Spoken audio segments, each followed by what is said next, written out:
Izindaba zohora lokuqala sikwethula lazwana bukhoma ekomkhulu le-SABC e-Auckland Park eGoli bukela nazi ezinohlonze emininjeni.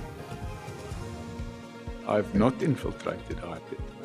What happened, Chairman, very simply, very shortly, was that I opened the docket against Pashlani in February 2016. Good morning, Chairperson. Umphenyi ozimele uPaul O'Sullivan uyaqhubeka nokuphekwa ngembuzo ekomidini lasephalamende eliphinya ke insolo kezokuxambukela kosombusazwe namaqembu ezigelekeqe emsebenzini wamaphoyisa. SONA 2026 is more than a ceremonial occasion.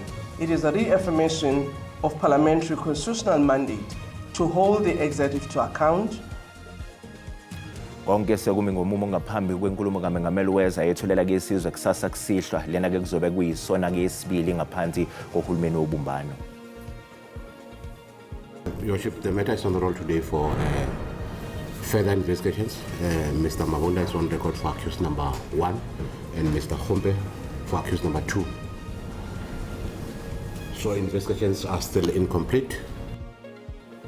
Lisheshiselo umhlalulu ngekumbasa icala lika Victor Majola no Armindo Phakula nabasolwa ngokubulala umsakazi uWarwick DJ Wara Stock labasolwa bebeqala ukuvela ndawonye enkantolo yemanje yaseGoli namhlanje.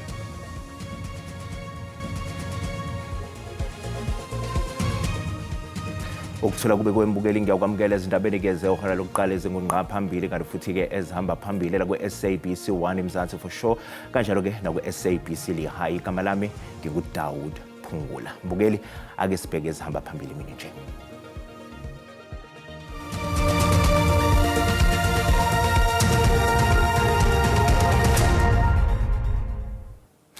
Umphenyi ozimele uPaul O'Sullivan uyaqhubeka nokuphekwa ngembuzo ekomidini ke lasephalamende eliphenya ke insolo kezokuxambukela kosombusazwe namaqembu ezigelekeqe emsebenzini wamaphoyisa. Njengamanje sizoxhumana ke nentatheli yeziko lezindaba ke ze-SABC umkhokheli bandla onkanise ke khona ke lapha ke ePhalamende eWestern Cape. Umkhokheli asikubingelele sikwamukele izindabeni ke zasemini namhlanje amalunga leli komiti athole ke ithuba lokuhloma ngembuzo uPaul O'Sullivan. Ingabe ke yini evele kuleli komiti osukwini namhlanje? Dawudi mandibulisa mntakwethu ndibulise nakumbukeli wendaba zemini emaqanda nje esele kwenzekile ngoku yaqhuba ikomiti ngaphakathi uPaul O'Sullivan uxinwe ngemibuzo ngamalungu eParliament okhona kugxilwe kuko ngoku zizinto ebesele bezivelile ngaphambili okanye ke mhlambi izithyolo ebezikhe zavela ngaphambili zivela namangqine bekhe avela phambi kweParliament equka kuwo uCedric Nkabinde oyinhloko yezabasebenzi kwiofisi kamphathiswa unqwenyi siweyo usenzo mchunu okana kuveleyo ke uzakukhumbula into yokuba ngexesha uCedric Nkabinde bevele phambi kwale komiti wathi esenza izithyolo ngakuPaul O'Sullivan wafumana umyalezo obhaliweyo emnxebeni wakhe lento sithi SMS ephuma kuPaul O'Sullivan esithi into yokuba uCedric Nkabinde uyagrogriswa nguPaul O'Sullivan phambi kwale komiti ubuziwe ke uO'Sullivan malunga nalo SMS wayeyithumele kuCedric Nkabinde ephambi kwale komiti uvumile into yokuba ngokwenene wayeyithumele iSMS kuye uCedric Nkabinde esithi into yokuba kodwa ke wengayithumeli njengesigrogriso okanye ke ithreat koko wayemlumkisa esithi into yokuba makangathethi ubuxoki ngegama lakhe okanye axoke ephambi kwale komiti kuba ke ukwenza njalo uza kube kanti wenza ityala ngavulelwa ityala ikomiti izawuthi ibe kanti yayiqwalasela loo nto leyo ezinye ke zezinto eziveleyo kuzanywa nokuphandwa ubudlelwane bakhe phakathi kwe-IPID kunye noRobert McBride owayinhloko ye-IPID zezinye zezinto esele zivelile phambi kwale komiti amalungu ke esele emxine ngemibuzo lilungu le-Action SA uDarren James kunye nelungu le-ANC uXola Nqola sithetha njengoku okhwele eqongeni obuzimibuzo uPaul O'Sullivan lilungu le-MK Party uSiboniso Nomvalo kuzanywa ke ukukhangelwa izithyolo zingaka bezithe zavela ngaye uPaul O'Sullivan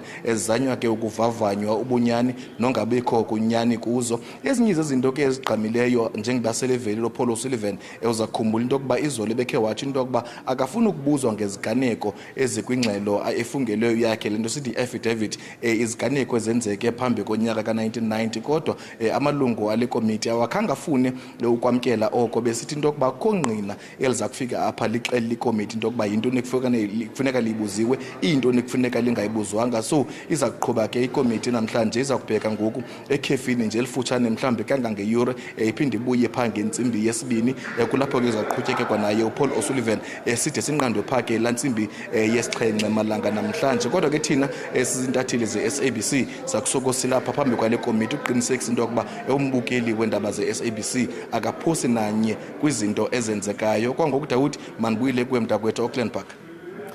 Sibonga kakhulu yona ke intatheli yeziko lezindaba ze-SABC umkhokheli bande sibikela bukhoma esePhalamende ke lapha ke eWestern Cape.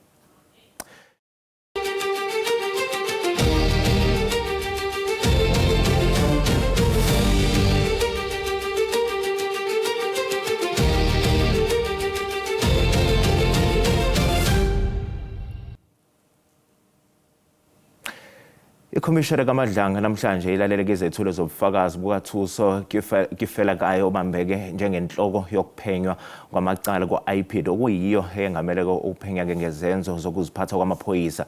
Udaba lwezenzo zamaphoyisa e-EMPD ngaphansi komkhandlu edolobha eKuruleni ngokunye i-IPID okulindele ukuthi igxile kakhulu kukho ebufakazini bayo. Isithangami sekhomishana kaMadlanga isesifinyelele osukwini lwama-59 namhlanje selokhu iqalile ukusebenza kusukela amakhathaleni minyakenye.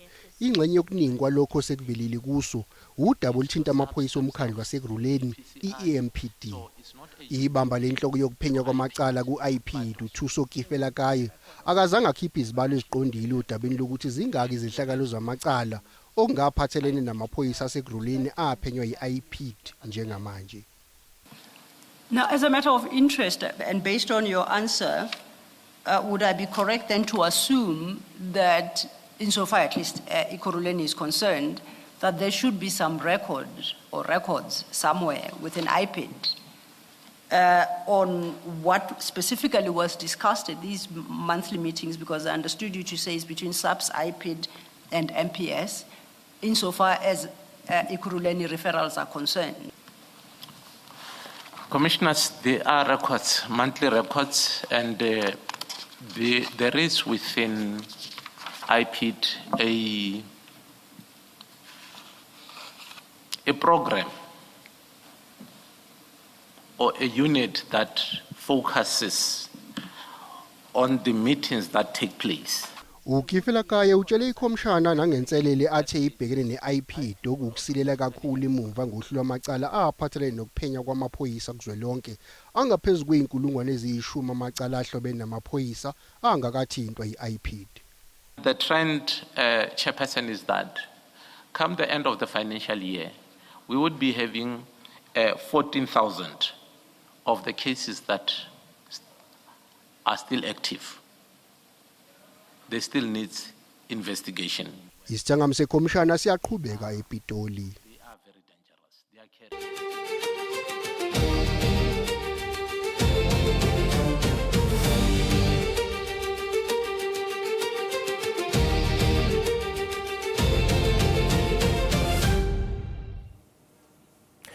Konke sekumi ngomumo ngaphambi kwenkulumo kaMengameli wezwe ayethulela ke isizwe kusasa kusihlwa lena ke uzobe ke kuyisona ke yesibili ngaphansi kohulumeni wobumbano.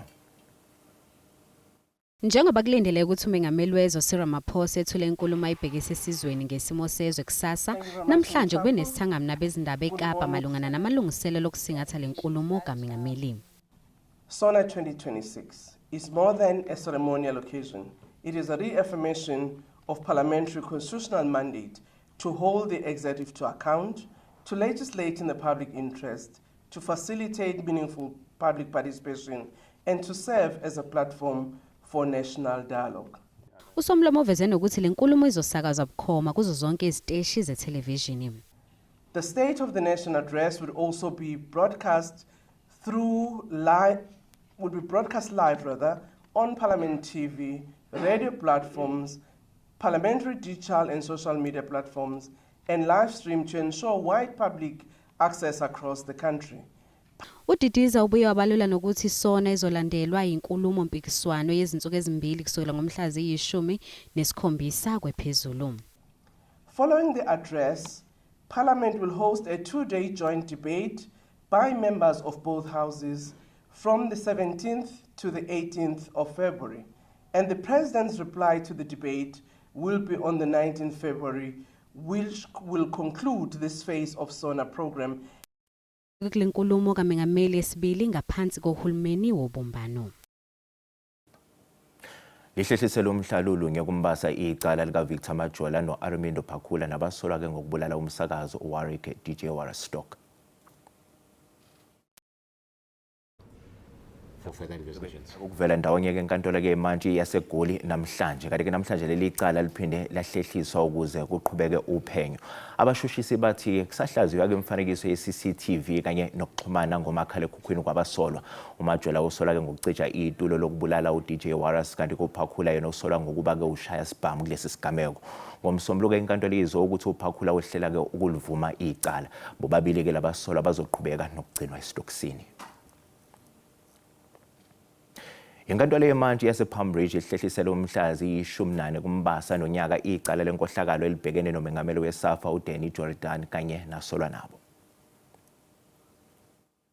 My instructions are that the court should consider striking the matter of the roll pending the hearing of those review applications. One is going to be heard a week and a half after the court appearance here. So the accused will come here and a week and a half later will be in the High Court. The problem is, when we come back on the 14th, what are we going to postpone the matter for?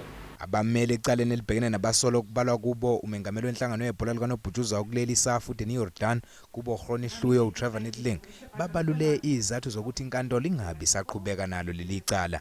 Nokho umbuso awuvumelani nalokho njengoba onuthi buhleleke bonke ubufakazi onawo kuba kuqhutshekwe necala. Why do we have to remove the matter when the state is saying it is ready to proceed? Earlier this morning when we were arranging the date, I explicitly stated that we should arrange or set the matter down for trial. It was at that time that my colleague, Advocate Fig, raised the issue of a charge sheet that she's not in possession of the charge sheet, therefore she could not be ready for that. So the state has always been ready. Why did you go and search and seize? Searching and seizing is an intrusive method.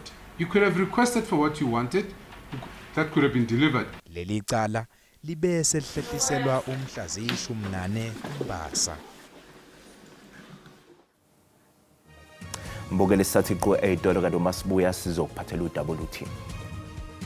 Our dams are at highest level, so everything cannot be aging infrastructure. Izakhamuzi zaseMawuville namaphethelo eGoli ke bezibambe kombhikisho wokukhala ngokwentela kwamanzi namhlanje ekseni njengoba ke izingxenye zaleli dolobha ziqhubeka nokukhala ngokungabi namanzi.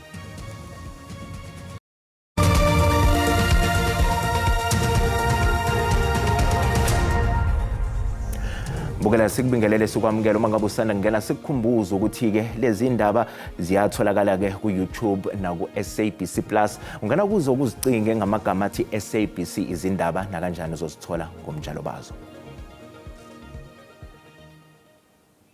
Umengameli wezwe uCyril Ramaphosa usevule ngokusemthethweni isikhungo sokuqala ke sokuqeqeshela amakhono esikhungweni sokuhlunyeleliswa kwezimilo esise Drakenstein eWestern Cape.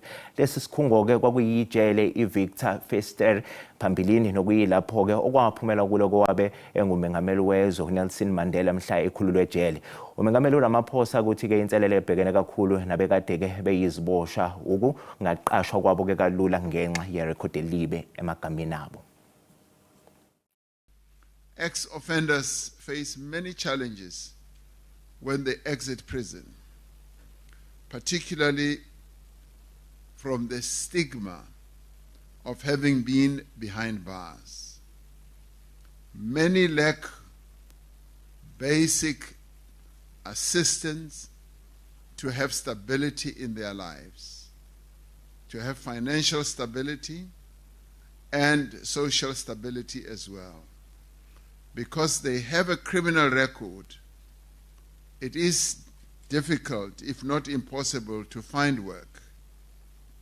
And even as I get applications as president to pardon them for crimes that they committed in the past, it takes a long time for those processes to unfold and finally reach my desk. Umsolo wesibili ecaleni lokubulawa kukaSenzo Meyiwa uBungani Ntanzi uthi bengamampungo obufakazi obethulwa ke amaphoyisa oBrigadier Bongani Gininda noSergeant Vusumuzi Mogani kuleli icala.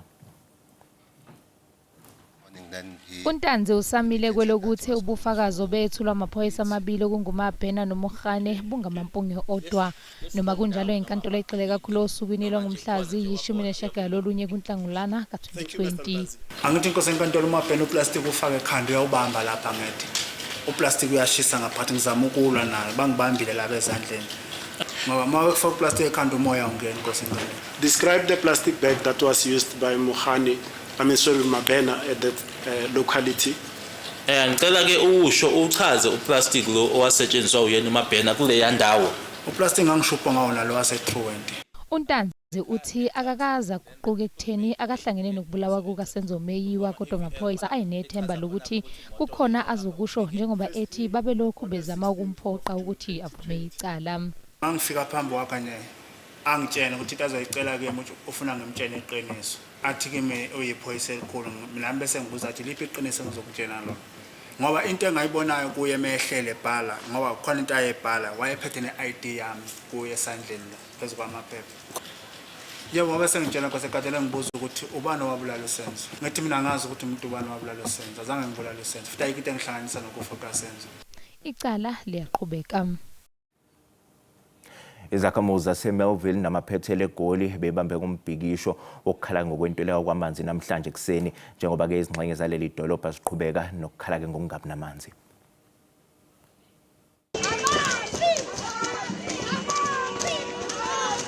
Besibhikisha namhlanje kuseni izakhamuzi zaseMelville namaphethelo lokhu njengoba sekuphele cishe izinsuku ezingama-23 kungaphumi ngisho iconsi kompompi. Lezi zakhamuzi zisho ngazwilinye zithi kuyilungelo la wonke umuntu ukuthola amanzi ahlanzekile. Our dams are at highest level, so everything cannot be aging infrastructure. And yesterday, Rand Water announced that they're throttling Joburg Water, so they're not giving us supply. Why?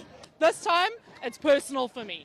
It's not just down the road. I've lived here in Melville since 2021, and every single month since 2021, since moving here, I've had a water problem, but this time it's worse.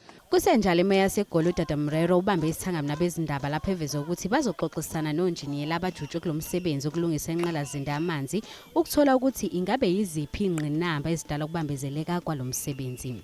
For people that have not had water at all, logically it would mean they've been at day zero. So we need to make sure that we look at those areas, sort those areas that have been adversely affected. We will be visiting all the depots, meeting with the actual engineers on the grounds, technicians on the ground to understand what the gravity of the challenges that we have. Umorero uphinde wathi uzohlangana neziphathimandla ukudingida ngezinhlelo zokuxazulula lokhu kwentuleka kwamanzi namhlanje emini. Abazali beingane zasevalelisa basale bekhungathekile njengoba ke namhlanje beyingabonwa ke imoto ezithutha abafundi nokuphoqa ukuthi inqwaba igcine ke iduve emakhaya. Lokho kwenzeke nakuba kubeke nezivumelwano phakathi komnyango wezemfundo eGauteng kanye ke nabaphathi ke bale imoto ezithutha abafundi. Intatheli iziko lezindaba ze-SABC uCalvin wakwaDludla osiqoqele nawo umbiko. Abazali beingane la evilalisa namanje basakhungathekile njengoba ke angabona nangokukhala amabhasi athutha ingane. Izolo ke kube nomhlangano odonsa isikhathi eside obubanjwe undunankulu wesifundazwe uPanyaza Lisufi owengamele ezemfundo la esifundazweni eGauteng uMatumechulwane kanye nalezo inhlaka ezibhekele ukuthutha ingane la evilalisa nasesifundazweni eGauteng. Uzokhumbula ukuthi ke laba bawalaqaza amathuluzi okusebenza ngenxa yokuthi ke abazange baze bakhokhele umnyango imali kokuthiwa ke eyangonyaka ke owedlula. Abazali bakhala kakhulu ke bathi ke sekudingeka ukuthi baze baye komashonisa ukuze bayoboleka imali yokuthi bakwazi ukugibeza izingane zabo. Kuyimanje abantwana basendlini they have nothing to do. Mara thina singama parents silana Sikuphume nabo ekuseni sizokusikade ukuthi amabhasi azovela amabhasi agcina angaqhamukanga. So we are very disappointed and frustrated at the same time. Ngiphatheke kabuhlungu kakhulu ngoba besinethemba loba amabhasi namhlanje ayafika kodwa egqibeleni awafikanga. Abantwana bethu since i2 weeks yonke abantwana bethu bahlela abafundi and ezikolweni kuyaqhubeka kuyafunda abethu abantwana bayashiyeka and kungasikudala kuzobhalwa ama test bona abantwana bethu kutshuthi bona bazofaila bazosalela emva.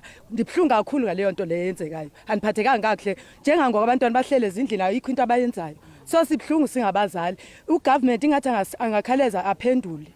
Igama lami nguCalvin wakwaDludla endabeni zeSABC ngibika ngisevalelisa eIsrand. Mbokelo umhlahlo wesimo sezulu yalandela emva kwekhefu ngenyakasi.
Mbokele sizibeka lapha bese kuphathele zona emini sizobeka ke nezinye izindaba uma libumbana ihora lesikhombisa kusihlwa. Mbukeli usale kahle.